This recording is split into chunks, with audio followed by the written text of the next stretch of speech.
In this lecture, we continue to discuss isometries, and that's lecture 2.3, and we'll talk about Chasles theorem. So the theorem classifies all isometries. So theorem.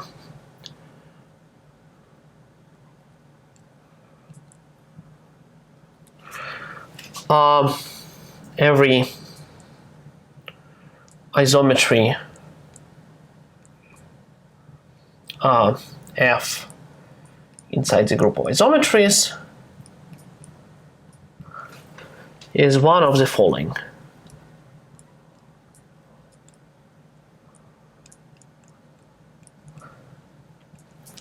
So first is F is the identity map, and second is that F is equal to TV. It's a parallel transport. Well, transport, and I assume that this vector v is not equal to 0 because I don't want it to be identity. So 3 F is the rotation with a center O and angle phi, where phi is not equal to 2 pi k. For k is an integer, because again for this k it will be identity map. So 4 is F is equal to a symmetry with respect to a certain line. So this is never identity. And 5 is F is a sliding symmetry. Sliding symmetry. And what is a sliding symmetry? So F is a composition of a symmetry and a parallel transport, where line L is parallel to the vector v, and vector v is not equal to 0. So the last case is basically a picture where we take something and then we reflect it and then parallel transport it by v, and the vector e is supposed to be parallel to the line. So every isometry is one of the following.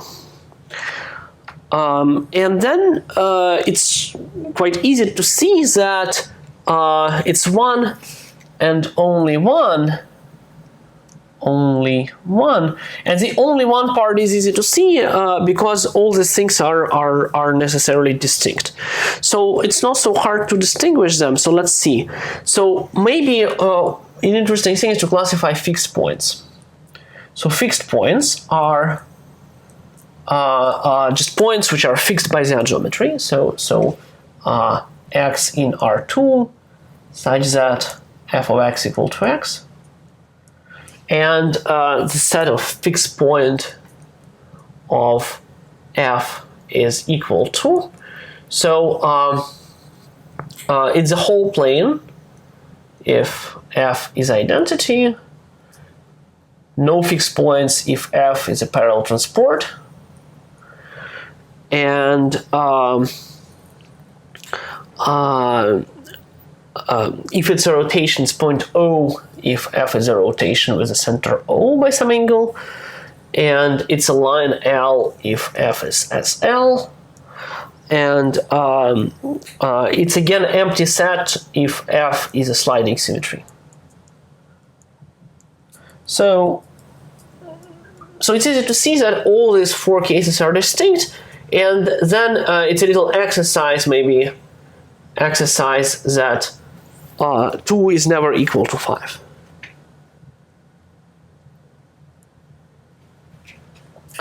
Okay, so these are all distinct.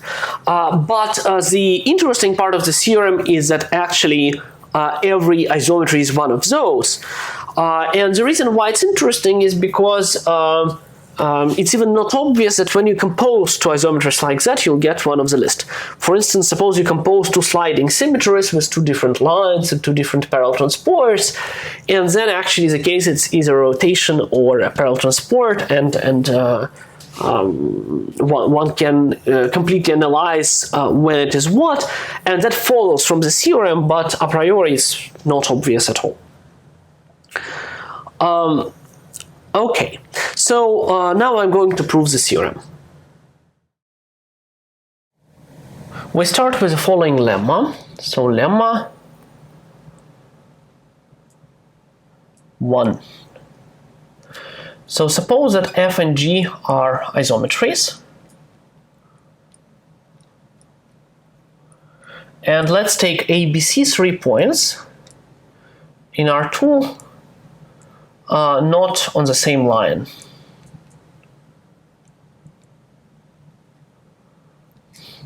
So if f of A equals g of A, f of B equals g of B, and f of C equals g of C,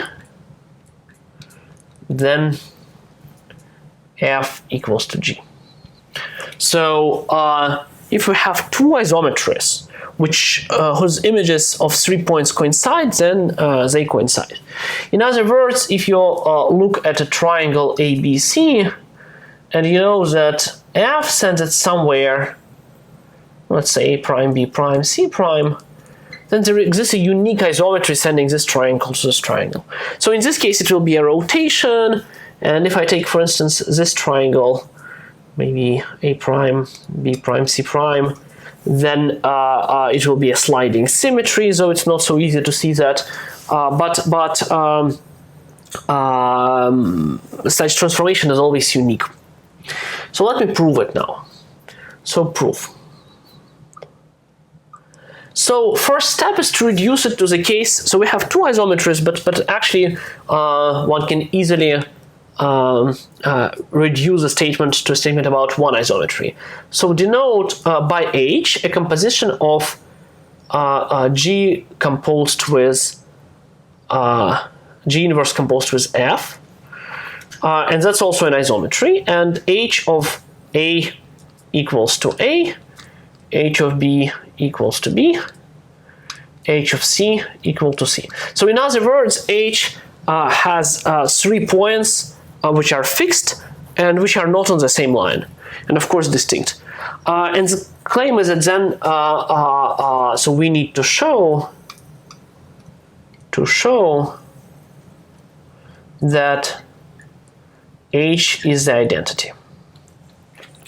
So, okay, so the proof is as follows. So suppose X and Y are fixed by H, and X is not equal to Y, then the whole line containing these 2 points is contained inside fix of H. So in other words, if H fixes 2 points on a line, then H fixes all points of this line. And indeed, so take Z, for instance, inside the segment XY. So then Z is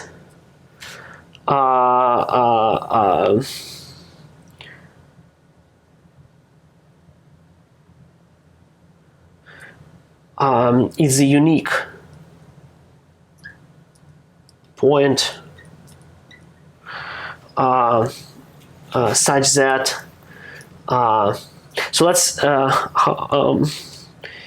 so Z is a unique point such that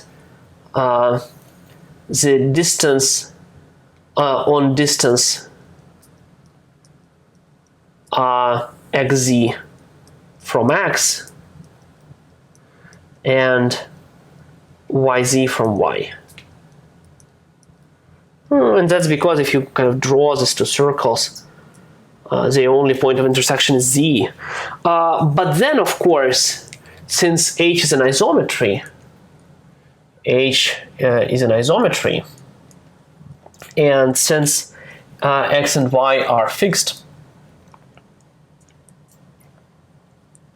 then the distance between X and H of Z is the same as the distance between X and Z, because H of X equals X, and similarly Y H of Z equals YZ. But then it means that actually Z equals to H of Z. And if so, similarly for the outside, not inside the segment xy, so the proof is similar, just slightly different argument. So now we can easily finish the proof. So A, B, C are fixed. So then, of course, all lines AB, AC, BC are fixed. But now, so now we know that our H fixes lines ABC, and let's take some point X somewhere in R2. So for X in R2, let's draw. So consider a line L, which contains X and which does not contain ABC, and such line clearly exists, so just random line basically. But then the line L intersect AC is fixed, and the line L intersect BC is also a point which is fixed because they are on lines AC and BC respectively, but then there are 2 points on L which are fixed, so then all points of L are fixed. Points of L are fixed. So X in particularly. So X is fixed inside the fix of H. But X was arbitrary point, so of course we conclude that H is identity. So that's the argument. It's very straightforward, and so we see that actually H is identity, but then G equals to F. So then G equals to F. Okay, that's it. Okay, so next lemma. Next lemma is the following beautiful statement. Any isometry is a composition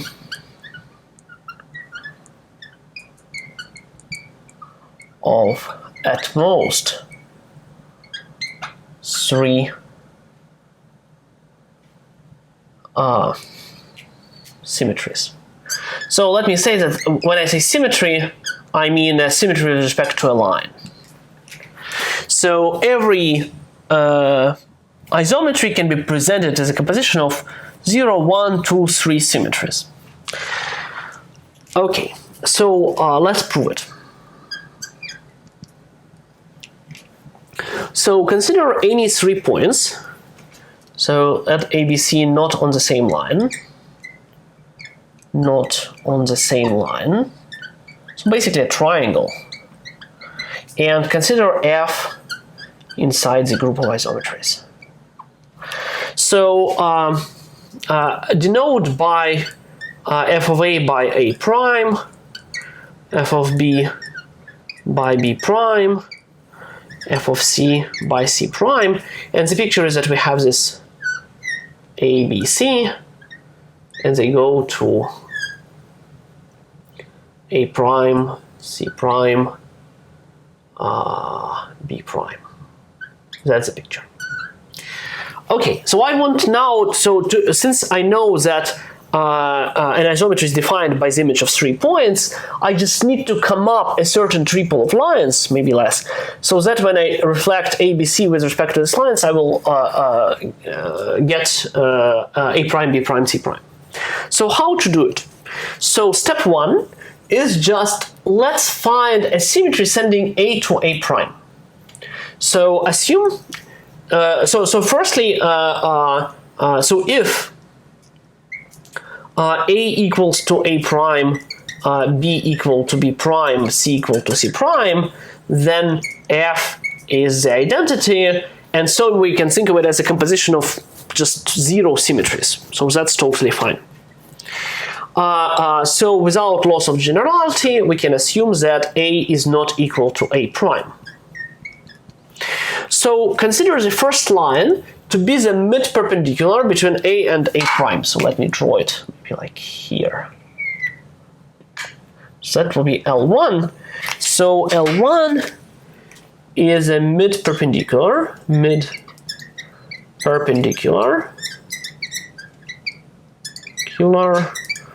to the segment A prime. Okay, so this is L1. And then I can reflect my triangle with respect to this line, and I will get something like this. And of course, A will go to A prime. So then SL1 sends A to A prime, more or less by definition, and then B will go somewhere to B1, and C will go somewhere to C1. So B to B1, and C to C1. So then if B1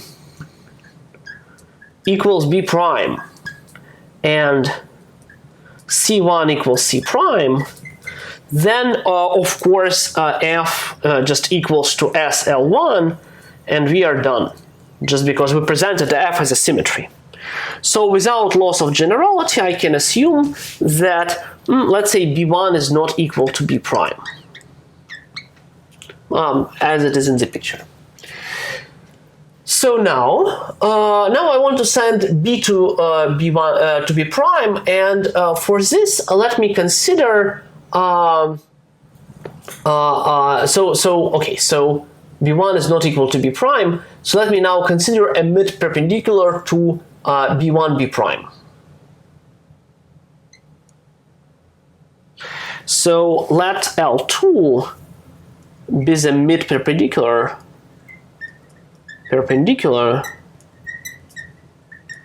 to the segment B1 B prime. Okay, so then let's consider a symmetry with respect to L2, and then we know that it will send B1 to B prime just because that's a mid-perpendicular, but also it's really easy to see that it will send A prime to A prime. And the reason is that so why? Because we know that, let's see. So why it is fixed? Because the distance between A prime and B1 equals to, so A prime and B1 equals to the distance between A and B, but then it's equal to the distance between A prime and B prime.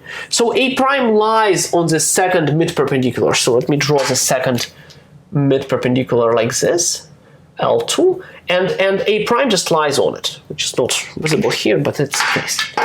And then so I can assume that C1 goes somewhere. Let me denote it by C2. Okay, perfect. So now I did two symmetries, and my triangle went somewhere. And actually, I can even try to draw it, because I know that two vertices are A prime and B prime, and so it's basically this one. And then C will go somewhere. And actually, there are just two cases. Either it will be C prime or the mirror point with respect to line A prime, B prime. So in my particular case, it will be here, I guess. So then, if C2 equals to C prime, then what it means that if I first do SL1, and then do SL2, this will send A to A prime, B to B prime, C to C prime, and so it just equals to F, because there are 3 points which have the same images. And F is now a composition of two symmetries. And if C2 is not equal to C prime, so then one can easily argue that C2, since C2 distance to A equals to C2 distance to B prime, C2 is just the mirror of C prime with respect to a symmetry with respect to A prime, B prime.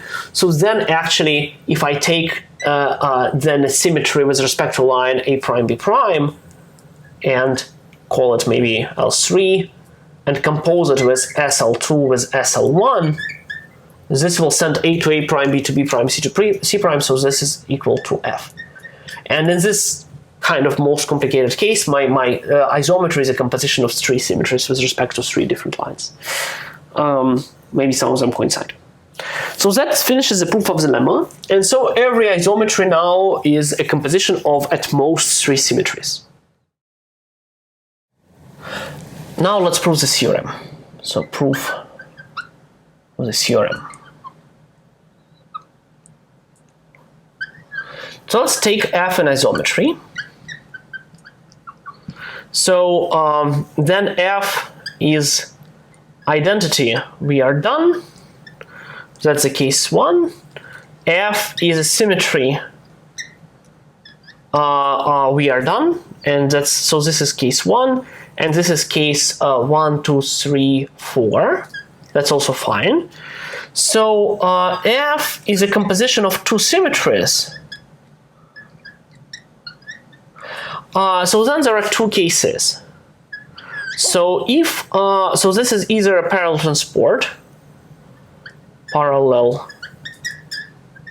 transport, so that's case 2, and that's when L1 is parallel to L2, and this is a rotation, so case 3, when L1 is not parallel to L2. So just two different cases. And this is an exercise.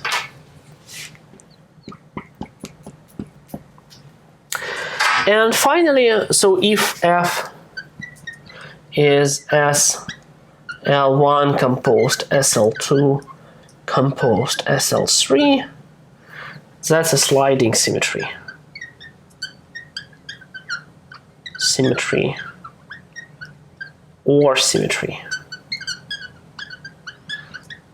And this I also want to leave as an exercise, but so this one is very straightforward, and this one is a little bit more complicated, but let me say the main idea. So the main idea is that if I compute the composition of two symmetries, so that's a parallel transport and rotation, but actually the presentation of a parallel transport and the rotation as a composition of two symmetries is not unique. So you can rewrite it as a pair of symmetries with respect to two other lines, and there are different choices of these pairs you can do, and when you solve exercise 1 you will see which pairs work. And so basically you can sort of adjust this pair of lines so that the composition, they will be sort of in a good position with respect to L3, and then you can present it as a composition of a symmetry and a parallel transport in the direction of the symmetry. So that kind of finishes this analysis finishes the proof. Okay, so I want to give a few more remarks. So let me remind you that we divided the group of isometries into two types. So orientation preserving, that was a name, and that's what I denoted by isom plus. And then the rest, so these are orientation reversing, isom minus. And more or less by definition, so orientation preserving were, so isom plus were identity, parallel transport, and rotation. So basically types 1, 2, and 3 in Chasles theorem. And so isom minus is just the rest. And so the rest are symmetry and sliding symmetry. And since we already discussed that every isometry is one of those, okay, every isometry is here or here, so this group is a union of these non-intersecting parts. Isom plus and isom minus. So in group theory, this thing is coset decomposition. It's a subgroup, and this is a coset. So and here is a nice fact. So maybe a proposition.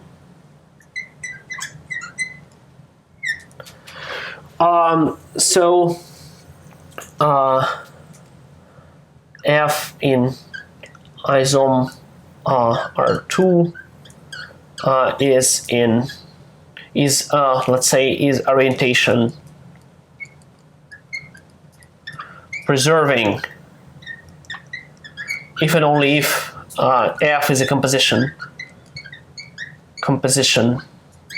of an even number of symmetries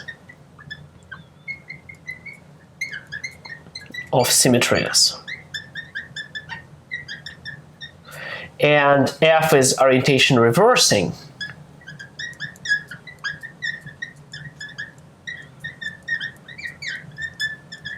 if and only if F is a composition of an odd number of symmetries.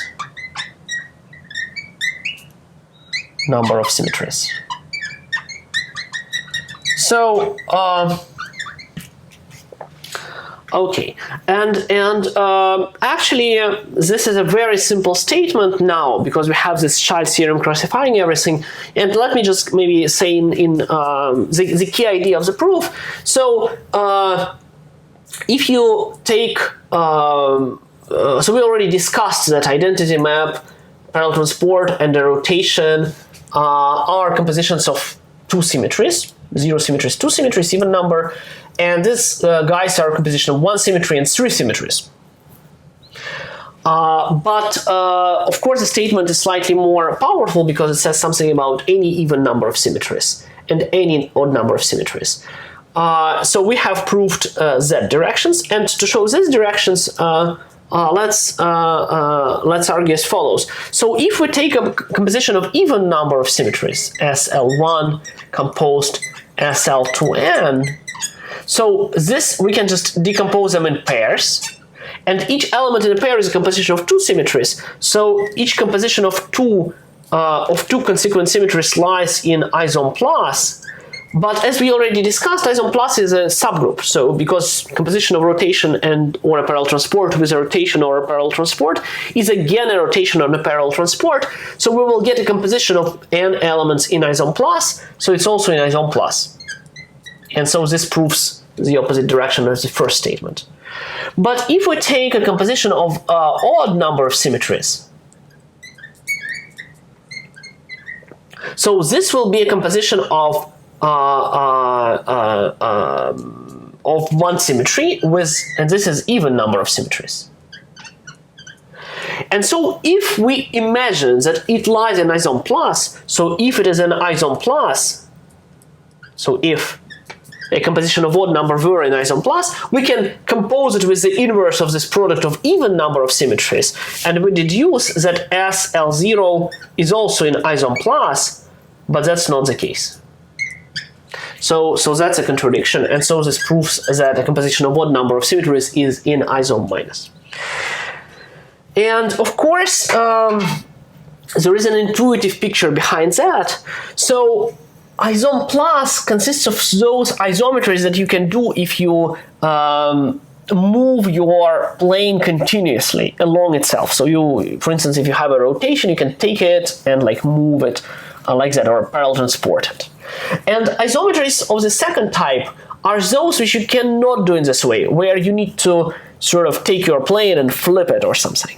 And maybe a good way to think about it is imagine your plane is made out of some solid material and you color two sides in a different way. And you color upper side in green and lower side in white. And then basically a symmetry will exchange the part of the plane which is colored white with the part which is colored green.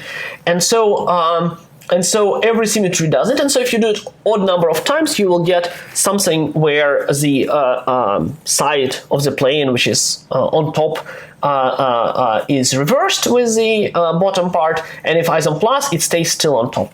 So orientation is an idea related to that. We will probably talk a little more about that probably during office hours.